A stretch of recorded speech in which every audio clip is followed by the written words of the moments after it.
Ibunda Laras Faizati memohon kepada Presiden Prabowo Subianto dan Kapolri Jenderal Listio Sigit Prabowo untuk melepaskan anaknya.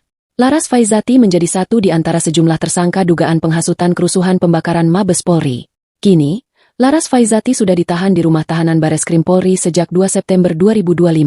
Sementara, ibu dan paman Laras menyampaikan permohonan kepada Presiden Prabowo dan Kapolri agar Laras dibebaskan karena dianggap hanya luapan spontan di tengah situasi yang menimbulkan banyak reaksi.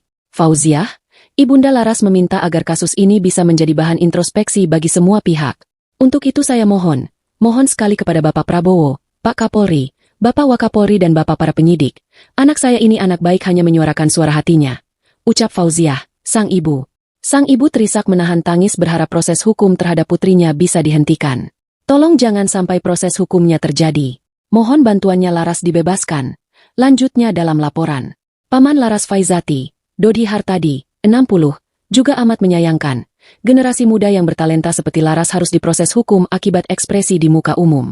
Untuk pesan kepada Pak Prabowo, mohon dengan sangat, mudah-mudahan kasus keponakan saya ini bisa sebagai introspeksi diri bagi Mbak Ayah sendiri karena ini sifatnya bukan demonstran.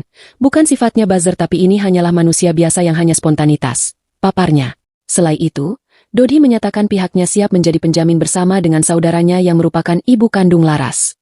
Ya tentu saya siap menjadi penjamin karena saya mengenal betul Yayas, panggilan Laras, orang yang berpendidikan dan tidak ada maksud menghasut orang untuk membakar gedung Mabes Polri, tuturnya.